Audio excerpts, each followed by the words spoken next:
নমস্কার আমার প্রিয় বন্ধুরা, ওয়েলকাম টু মৈত্রীস ব্লগ। আজকে আমি তোমাদের কাছে নিয়ে এসেছি মোচা চালের ঘন্ট। এই মোচা চালের ঘন্ট কিন্তু গরম গরম ভাতের সঙ্গে খেতে কিন্তু ভীষণ ভালো লাগে। এছাড়া ভিডিওটা তোমরা প্রথম থেকে শেষ অবধি দেখতে থাকো। ভিডিওটা ভালো লাগলে নিশ্চয়ই তোমরা একটা সাবস্ক্রাইব করতে ভুলবে না। পাশে যে বেল বাটন আছে সেটা প্রেস করলে তোমরা আমার অন্যান্য রেসিপিগুলো দেখতে পেয়ে যাবে। শুরু করছি আজকের রেসিপি মোচা চালের ঘন্ট। কড়াই বসানো হয়ে গেছে। কড়াইয়ের মধ্যে এখানে এই যে জল ঝরানো গোবিন্দভোগ চাল আমি 10-15 মিনিট ভিজিয়ে রেখেছিলাম, সেই চালটা জল ঝরিয়ে রেখেছি। এখন কড়াইয়ের মধ্যে অল্প করে তেল দিয়ে দিচ্ছি, জাস্ট অল্প করে তেল দেব, বেশি তেল দেব না। 1 চামচের মতন তেল দিয়ে দিলাম। এরপরে এই চালগুলো অল্প করে ভেজে নিচ্ছি। এই চালটা কিন্তু আমি 3-4 সেকেন্ড অল্প করে ভেজে নেব, ভেজে নিয়ে নামিয়ে রাখবো। পাওয়ার কিন্তু আমি লো টু মিডিয়াম হিট দিয়ে করছি। দেখো অনেকটা ভাজা হয়ে গেছে, ঝরঝরে হয়ে গেছে। এরপরে নামিয়ে রাখছি কড়াই থেকে। আবার কড়াইয়ের মধ্যে তেল দিয়ে দিচ্ছি। তেলটা একটু বেশি 2-3 চামচ দিয়ে দিচ্ছি। দিয়ে এর মধ্যে ফোড়ন দিয়ে দিচ্ছি গোটা গরম মশলা, দারচিনি, লবঙ্গ, এলাচ। এর সঙ্গে একটা শুকনো লঙ্কা, তেজপাতা আর গোটা জিরে ফোড়নে দিয়ে দিলাম। দিয়ে ফোড়নটা একটু ভেজে নিচ্ছি। ফোড়ন থেকে মিষ্টি গন্ধ বেরিয়ে এলে বুঝবো যে ফোড়নটা আমার হয়ে গেছে। এখানে ডুমো করা আলু কুচি করা আছে, আলু কুচোনোগুলো এর মধ্যে তেলের মধ্যে দিয়ে দিচ্ছি।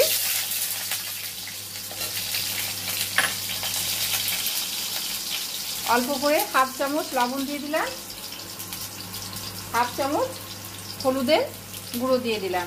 দিয়ে আলুগুলো একটু ভাজা ভাজা করে নিচ্ছি।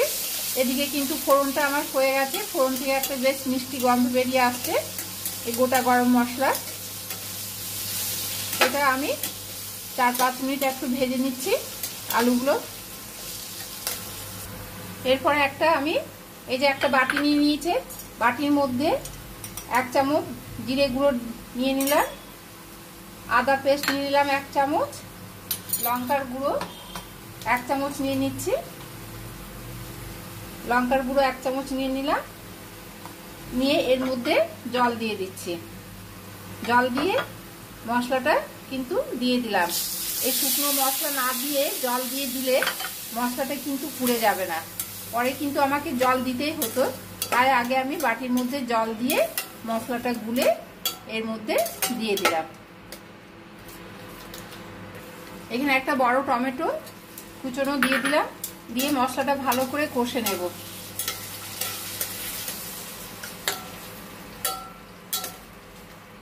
হাফ বাটি নারকেল কোড়া আছে, দিয়ে দিলাম। মশলা কষতে করতে কিন্তু এই নারকেল কোড়াটা দিয়ে দিলাম। দিয়ে মশলার সঙ্গে নারকেল কোড়া কষানো হবে। একটু বেশ কষিয়ে নিই। এরপরে ভাজা চালগুলো দিয়ে দিলাম। দিয়ে ভালো করে মিক্স করে দিচ্ছি মশলার সঙ্গে। আমি কিন্তু রান্নাটা লো টু মিডিয়াম হিট দিয়ে বা পাওয়ার দিয়ে তৈরি করছি। বেশি কিন্তু আমি পাওয়ার দিইনি, পাওয়ার দিলে কিন্তু মশলা পুড়ে যাবে। তাই অল্প আঁচ করে রান্নাটা করছি। এরপরে এখানে মোচাটা কিন্তু আমি সেদ্ধ করে রেখেছিলাম।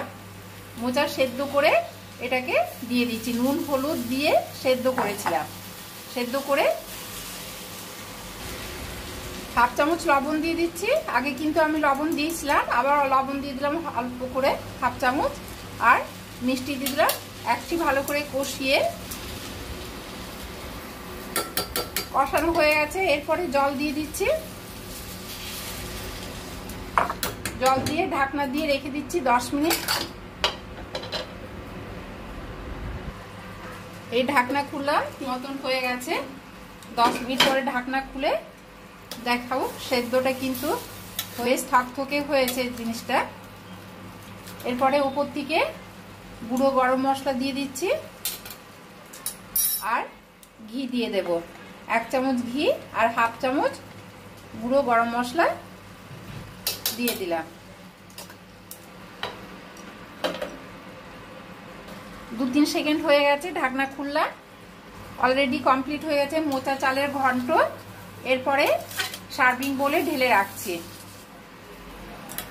এই সার্ভিং বলে ঢেলে রাখবো।